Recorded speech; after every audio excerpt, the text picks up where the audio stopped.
claro, así ya queda inaugurado. Iñaki, muchas gracias por venir a Historias Bajo Tierra. Nada, nada, es un placer, un placer.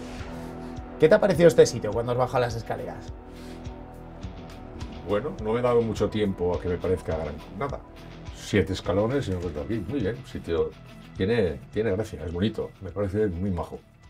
Un poco sorprendente encontrártelo, ¿no? Pero no me ha dado mucho tiempo. En 5 segundos he estado dentro. ¿Sí? Hay una pregunta que siempre hacemos a todos los invitados, Iñaki. Yo quiero saber cuál es tu motor emocional que te ha impulsado a lo largo de todos estos años. Y también para poner en situación a todos los que nos están viendo, tú empezaste tu carrera profesional con 21 años, en Radio Popular Bueno, COPE, alguno más, sí, pero no sé. y luego a los 26 pasaste a dirigirla. Has estado en Sevilla, también has tenido una larga trayectoria en la cadena SER y, como no, en Noticias 4. ¿A ti qué ha sido lo que te impulsaba a levantarte cada día?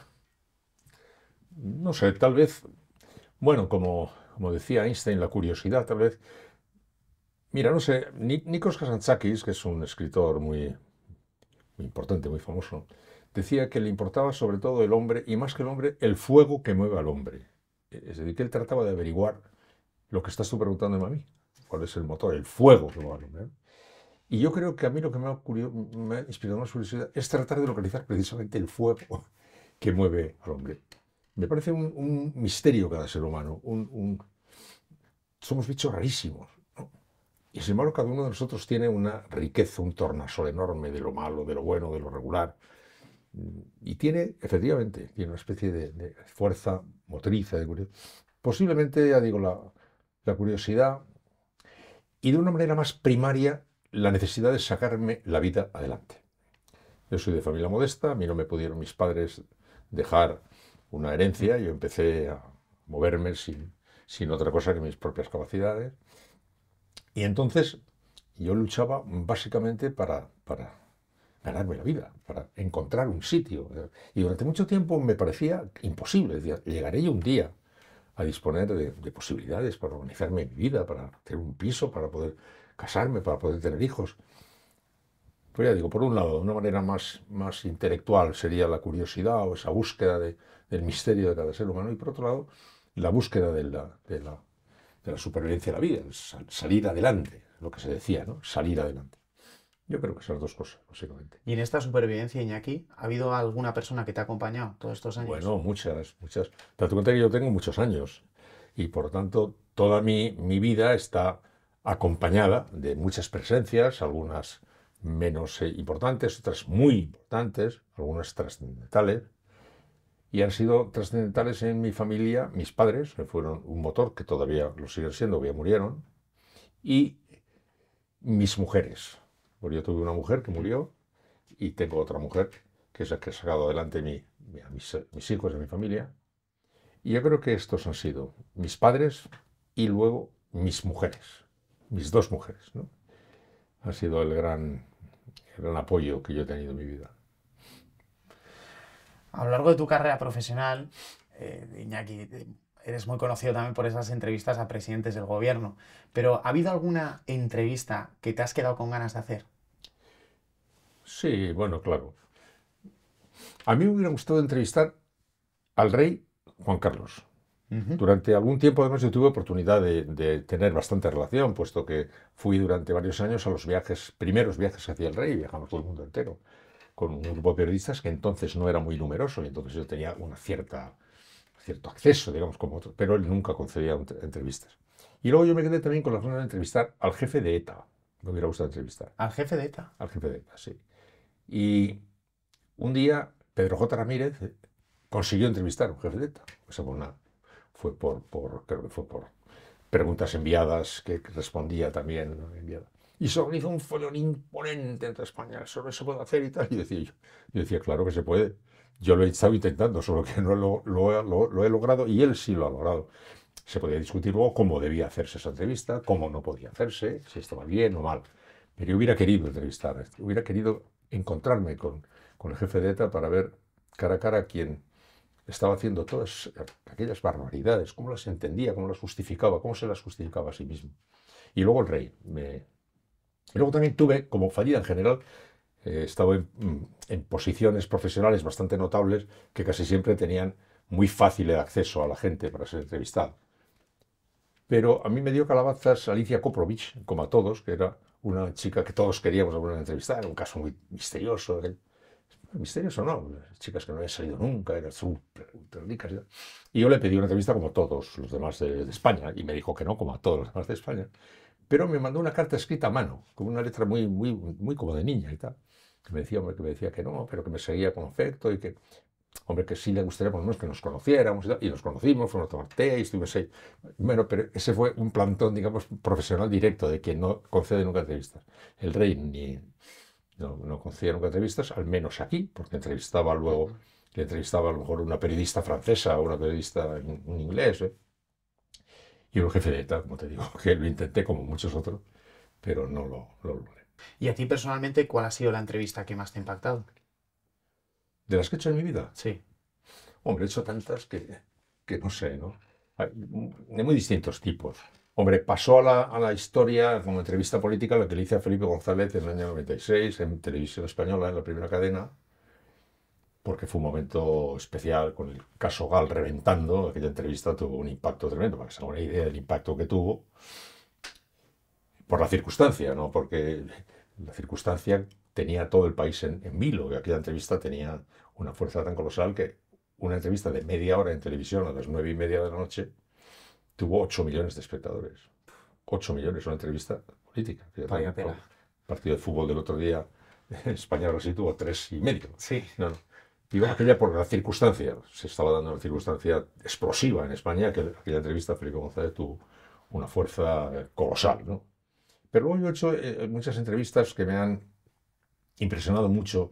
Estuve haciendo una serie que se llama Cuando ya no esté, que dice cuando dejé de hacer todo prácticamente como un regalo final de mi vida. Movistar me dio la oportunidad de entrevistar a científicos por todo el mundo y estuve en todas las universidades americanas, estuve en Singapur, en China, en Japón, en todos los lados, hablando a sabios para ver el mundo que venía, que se estaba cociendo en los grandes centros de investigación del mundo y tal. Y ahí conocí a gente muy especial, muy interesante y circunstancias muy especiales. Posiblemente la que más me impresionó fue cuando entrevisté a un señor que es uno de los fundadores de Internet, porque no se inventa, se descubre, digamos, es como la ley de la gravedad, uno no inventa la ley de la gravedad. Pues uno de los Lincoln Cert se llama, en Virginia, en Estados Unidos, y que me producía una colosal impresión, casi siempre por circunstancias de tipo humano. Fíjate, este hombre, uno de los que han construido la mayor red de comunicación que nunca se ha inventado. Nunca ha habido en la historia de la humanidad nada parecido en comunicación a Internet. Lo más poderoso, vivió 40 años con una mujer que nunca le pudo oír porque era sorda. Entonces a mí la circunstancia, estaba hablando por un señor que no podía hablar con su mujer mientras había inventado Internet, que había puesto en comunicación millones de personas por el mundo, me producía un efecto grande. Así, por muy distintas razones, por las entrevistas te van quedando más. A mí casi todas las entrevistas que me producían impacto especial eran las que se hacían con gente común. Yo hacía un programa en Hoy por Hoy, por ejemplo, que claro, duraba muchas horas. Las primeras eran muy políticas, de vista político, pero luego las otras no. Sí. Las ya hablabas de libros, de música, de vida cotidiana, de fiestas populares, de sexo, de dinero, de familia, de todo, ¿no? Entonces ahí pasaba todo. Y las entrevistas que se hacían ahí eran las que a mí me producían más impacto. Porque los políticos, sobre todo después de los primeros años de la transición, cuando todavía al comienzo ellos no sabían nada, nosotros tampoco, eran muy imberbes y muy naif, muy ingenuos, y a lo mejor si le colabas una pregunta hábilmente, a lo mejor te contestaba lo que no esperaba contestarte. Ahora ya no, Sí. o se hicieron muy profesionales y todos saben exactamente lo que te van a decir. No le pillas a uno ni fusilado, ¿no? Por lo tanto, carecen de especial interés. Casi siempre se sabe lo que van a decir. Y si te dicen algo especial es porque han venido a decirte algo especial, no porque tú lo hayas conseguido sacar algo especial con la habilidad de tus preguntas. Ya está todo eso muy profesionalizado. Pero sin embargo, a una persona común que se convierte en noticia por una circunstancia que sea, porque le ha tocado el gordo, o porque ha salido ileso de un incendio o una cosa así, a esas personas son conversaciones mucho más emocionantes, porque son personas que no están resabiadas, no tienen un discurso ya alambicado, ya preparado, que prácticamente te lo sueltan un político. Y ahí, en los tramos del programa en los que no hablaban los políticos, sino hablaba la gente común, es donde yo disfrutaba más, porque me encontraba con la gente más de verdad, y las conversaciones tenían un carácter más verdadero, ¿no? Y más sencillo. Y qué interesantes son, y además muchas veces solo nos centramos en la política, ¿no? O gente reconocida y dejamos de lado todas esas personas que tienen mil historias que No, pero yo contar. el trabajo que yo tenía no me permitía dejarlos a un Mm, lado, porque yo, cuando mm. terminaba el tramo político empezaba el siguiente, y en el siguiente tramo Sí. político pues yo hablaba con gente de todo tipo y color, porque había 40.000 temas diferentes, ¿no?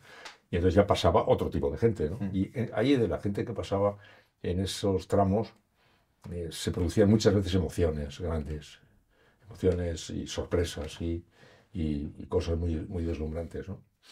Precisamente en Radio Televisión Española, la primera vez que apareciste en pantalla coincide con un momento histórico en nuestro país. Yo lo he visto en los libros de historia, pero en 1981, el 23 de febrero, Antonio Tejero, como la figura que recordamos de ese intento de golpe de Estado, hizo, bueno, en ese momento que fue fallido, tú diste esa noticia en televisión. Entonces yo quiero preguntarte cómo viviste tú el 23F. Bueno, tendría necesidad de 7 horas para contártelo. Resumidamente. Muy resumidamente, date cuenta que solo había una tele. Solo había una tele. No había más que una tele. Entonces, un programa cualquiera de televisión lo veían 20 millones de personas. El asalto al Congreso, que has visto 40 veces, no se dio en directo. No se dio en directo. Hay gente que dice que lo vio en directo. No, no se dio en directo. ¿Por qué no se dio en directo? Porque era la designación, la elección del presidente que sustituía a Suárez, que era lo todo con los Sotelo. Se había celebrado la votación que necesitaba mayoría absoluta y no la obtuvo, y 3 días después, siguiendo el protocolo de constitución, se repetía la votación en la que bastaba la mayoría simple. Como era evidente que iba a obtener mayoría simple, pues no había ningún misterio, era una rutina. Se estaba celebrando un acto que iba a acabar, como ya se sabía, con la designación de Leopoldo Carlos Sotelo. Como no tenía ningún especial interés aquella votación, que era sabida, y como por otra parte solo había una tele y nadie tenía que competir con nadie, se estaba sencillamente grabando para darlo por la noche en el telediario. Pero yo en mi despacho, yo era director de informativo, y en mi despacho yo tenía todos los monitores.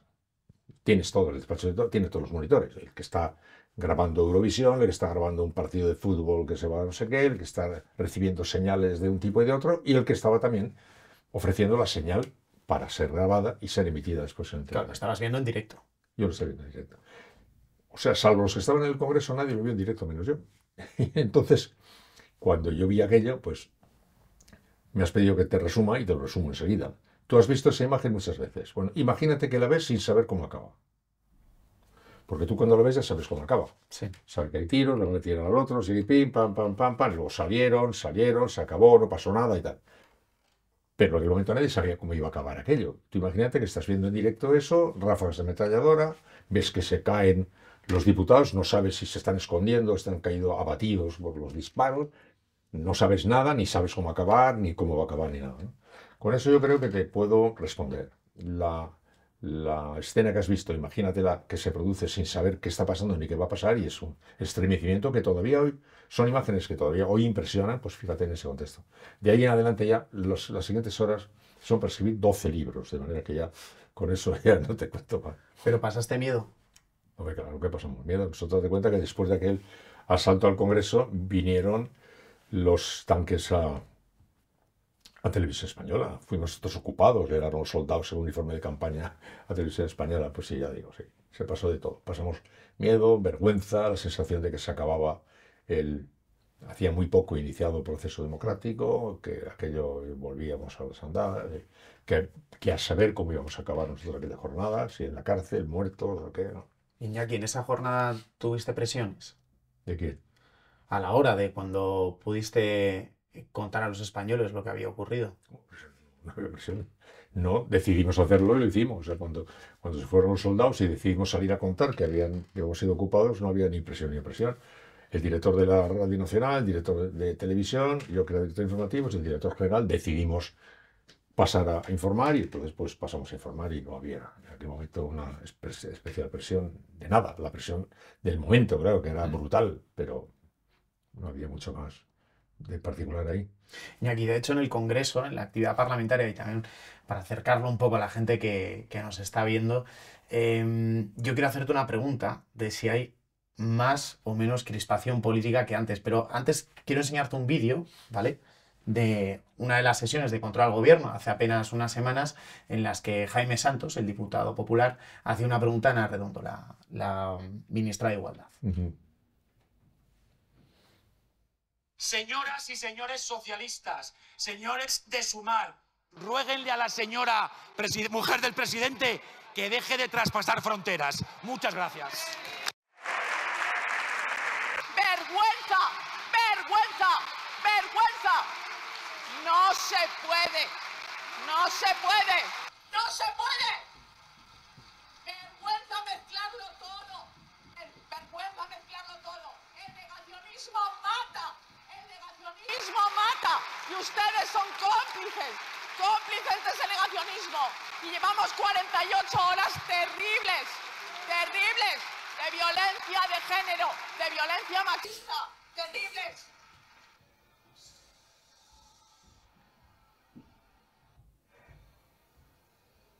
Señores diputados, por favor, guarden silencio y dejen... Señor de Olano, por favor. Le llamo al orden. Silencio, por favor, señores diputados. Vamos a continuar con el turno de preguntas y la última pregunta. Silencio, por favor. Creo que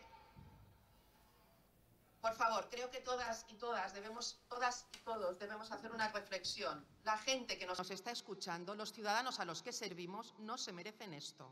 Por favor, un poco de decoro a la Cámara Parlamentaria.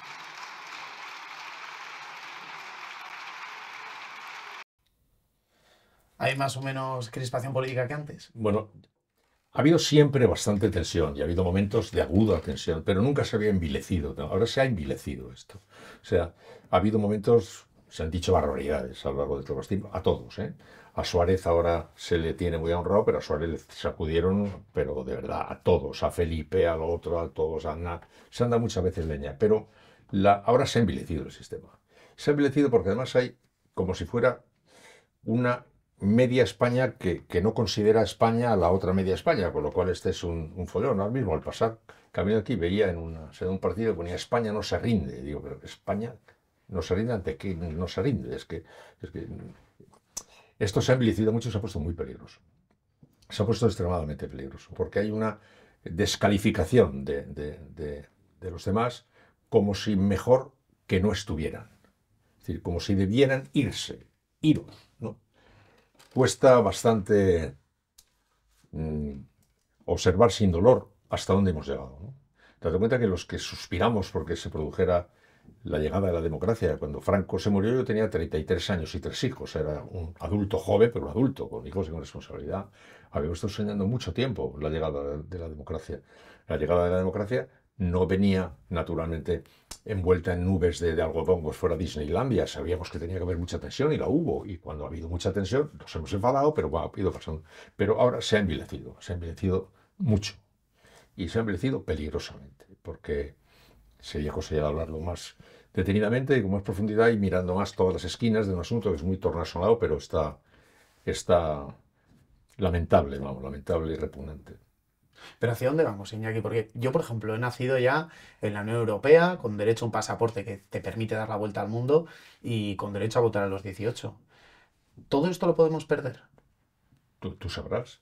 Yo tengo 82 años, me pienso morir muy prontito. Joder, pero... Entonces, es que me hace mucha gracia porque los jóvenes estáis mirándonos a nosotros para ver que, primero, qué os hemos hecho, después, qué os estamos haciendo y qué os tenemos que hacer, y vosotros no pensáis hacerlo. Lo que vayáis a hacerlo, no lo sé. Vosotros veréis qué vais a hacer, ¿no? Cuando era un chaval joven, yo no le dije a mi padre, vaya mierda de España que me has dado, con una dictadura aquí, con no sé cuántos muertos, todos enfadados. Pues te encuentras con eso. Es la primera vez que una generación joven le mira a los mayores para pedirles el paso de la factura. Bueno, y fíjate, a mis padres llevaron la guerra, o sea que la historia hereda lo que hereda y torea el toro que le toca torear. Le toca torear. Pero estamos olvidando la historia, Iñaki. No, pero digo que estamos olvidando que las posibilidades de actuar y la necesidad de actuar no corresponde a la gente a la que miráis para que actúe. ¿Qué estáis haciendo? ¿Qué hicisteis? ¿qué vais a hacer? Digo, yo no voy a hacer nada. Yo te miro a ti y te pregunto, ¿qué estáis haciendo? ¿Qué vais a hacer? Cuando tú me dices ahora a dónde vamos, yo soy el que te pregunta a dónde vamos. ¿A dónde vamos? Tú me dirás a dónde vamos. No tengo yo ni idea. Entonces es responsabilidad nuestra. Hombre, ¿de quién va a ser? ¿Eh? ¿De quién va a ser? Cada generación torea al toro que le toca torear. Tú imagínate que estás en la plaza y sale el toro, ¿no? Y tú estás diciendo, jo, vaya toro. Pues era mejor el que le tocaba al del otro. Pues el que le tocó al precio, bueno, lo que tú quieras, pero te toca a ti. Es tu toro. Cada generación torea el tramo histórico que le ha tocado vivir. Y se enfrenta a él como se puede enfrentar y hace bien o mal lo que tiene que hacer, acierta o se equivoca. Claro está que todas las responsabilidades se encadenan, las de las generaciones anteriores, pero le toca a esta generación enfrentarse con este tiempo, como le tocó a la nuestra enfrentarse con aquel y a la otra enfrentarse con aquel, etcétera, etcétera, ¿no? O sea, mira, yo en los viajes que estuve haciendo, como te he contado, por el mundo entero, para ver qué futuro venía, la serie se llamaba Cuando ya no esté. Yo estaba buscando una respuesta a la pregunta, ¿qué va a pasar cuando yo no esté? O sea, ¿cómo va a ser el mundo? El cómo es ya lo sé. Esa pregunta es ¿Cómo la ha que sido? yo te Ya hacía. sé. La pregunta que yo quería que se me respondiera es, ¿hacia dónde vamos? ¿Hacia dónde vamos?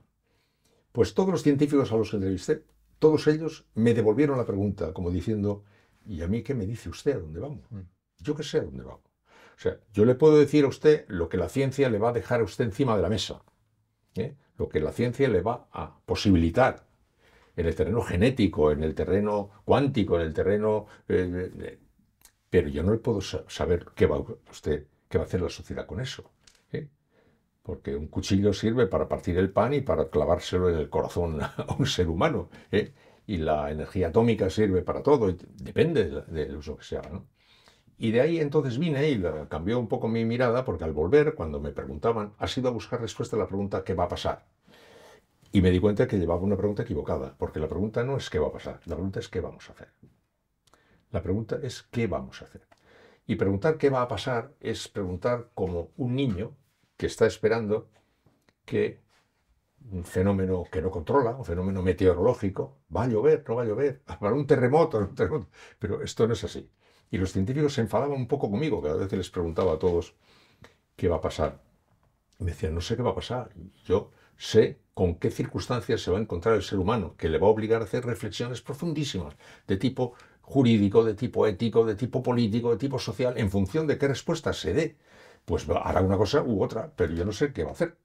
Y era bastante curioso porque la primera vez que me lo dijo me lo dijo un físico cuántico, estábamos en Múnich, pero ya el segundo fue en Harvard, en la Universidad de Harvard, y ya el tercero se enfadó conmigo directamente en Singapur. Está en Singapur, es un profesor bastante joven, de 40 y tantos años, indio de la India, que viaja por el mundo entero y tal, sobre conectividad y tal, un tema muy interesante. Y se me ocurrió preguntarle otra vez, pues se me escapaba, ¿no? Y entonces, ¿qué va a pasar? Cuando él me contaba.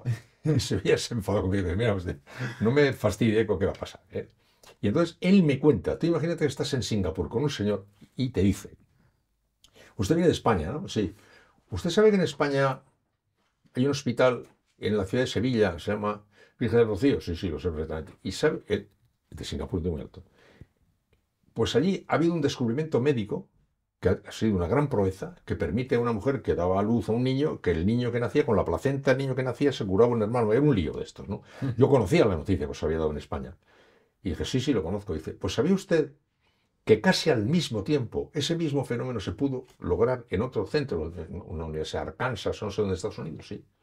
Pues mire usted, el mismo fenómeno. En el caso de su país, el beneficiario de esa proeza fue la familia de un camionero de Cádiz, me dijo. Él, Singapur, un camionero de Cádiz. El beneficiario, en el caso de Arkansas, no sé, fue un multimillonario de Arkansas. Solo por poner un pequeño ejemplo de cómo un mismo hecho, en función de una circunstancia, en este caso política o social, pues tenía un uso u otro, en otro caso en función del planteamiento ético, moral, religioso, jurídico, que sea. Entonces no me diga usted, porque los hechos están relacionados con las decisiones que se toman sobre las posibilidades que tenemos. Sobre todo la gente más joven, meterse mucho en la cabeza la cosa de que no hay un designio fatal inexorable que arrastra como una ola que viene, como un tsunami, al que nosotros, pobrecitos, inocentes de nosotros, o culpable ola, sino que os toca la ola y vosotros sabéis lo que vais a hacer. ¿Sí? Ponernos las pilas, A ¿no? bucear o decidir ahogaros llorando mucho y diciendo hay que ver qué mala es la ola, ¿no? Sí, y esa experiencia de esos tres temporadas estuve haciendo yo esa serie, ¿no? En todo el mundo.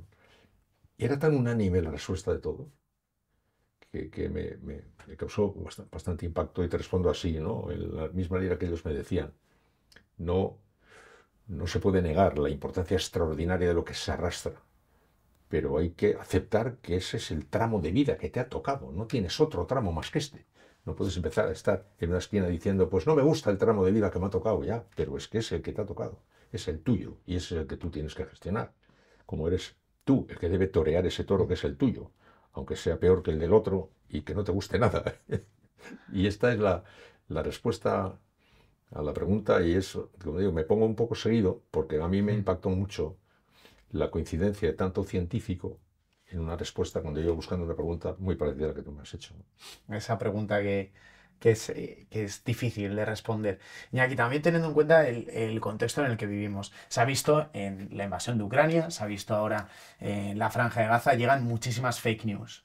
¿Qué tenemos que hacer? Y yo te lo digo también sé que igual tu respuesta es que no hay una respuesta clara, pero ¿a qué nos estamos enfrentando? Pues a una crisis de una gran profundidad. Es de una gran profundidad, efectivamente, la tarea no es sencilla, porque hay ahora mismo en el mundo, desde el punto de vista geoestratégico, hay como 5 o 6 polvorines que pueden estallar. O sea, eso, para empezar, estamos en un momento delicadísimo, porque pueden estallar 5 o 6 polvorines en el mundo. Espero que no, pero pueden estallar. Hay objetivamente riesgos de verdad en 4 o 5 lugares del mundo.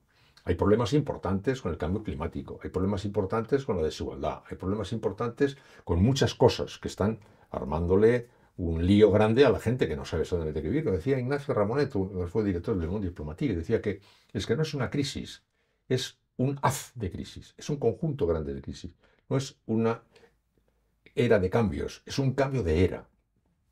Y la prueba está en que la gente tiene dudas de cómo tiene que educar a sus hijos, de cómo tiene qué hace con el dinero que ha ahorrado.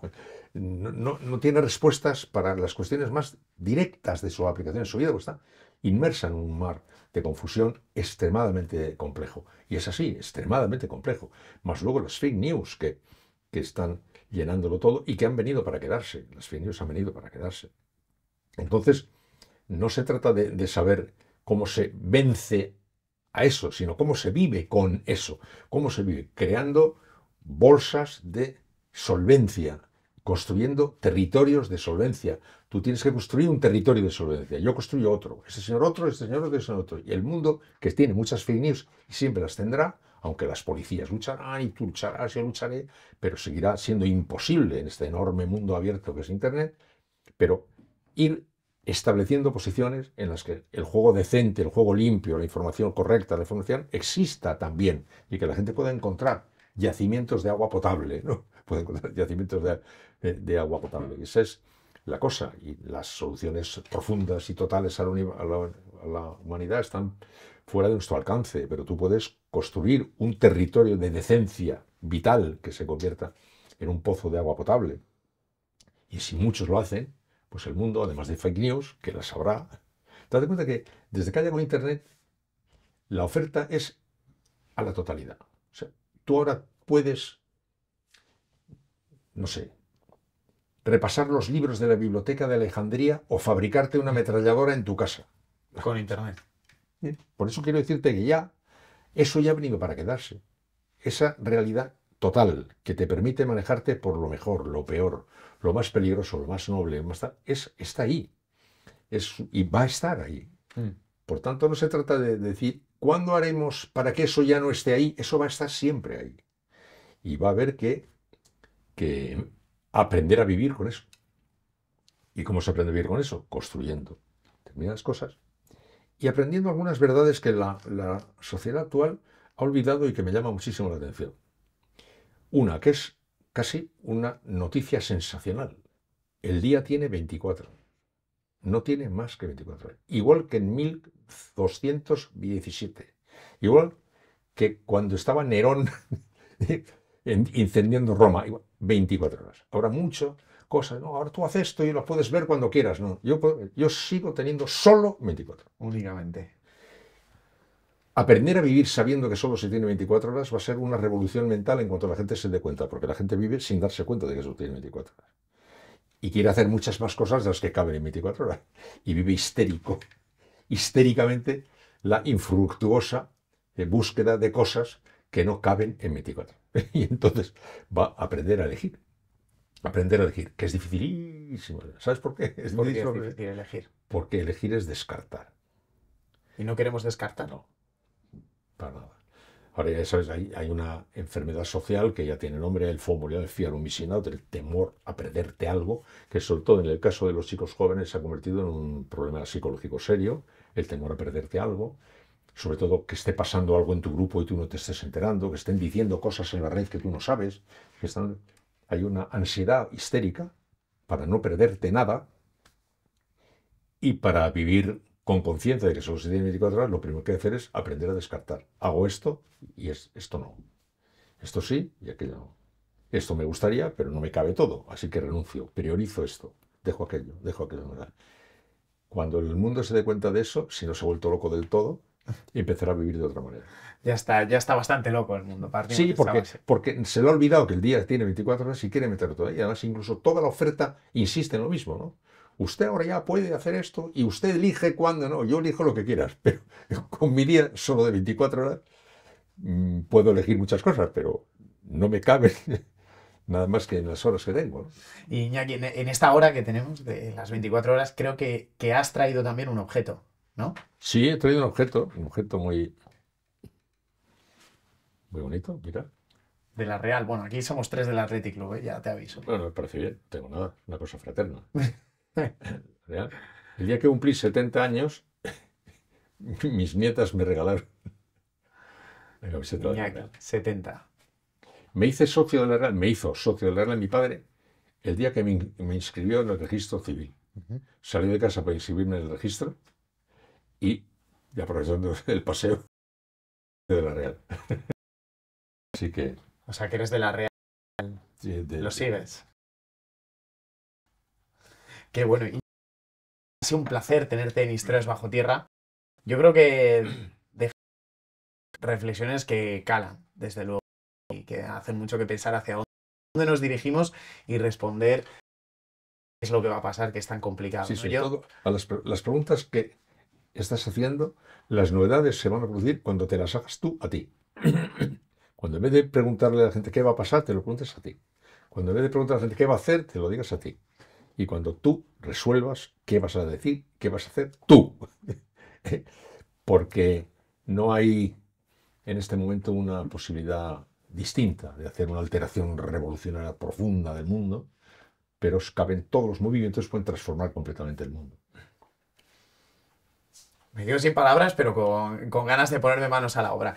Iñaki, te voy a pedir que con esta tiza escribas una palabra que resuma o represente lo que ha sido tu día a día donde... Hombre, no sé, una palabra que represente todo todo esto. Es todo un reto. Vamos a ver. Ladrillo que prefieras. Es que está todo muy puro.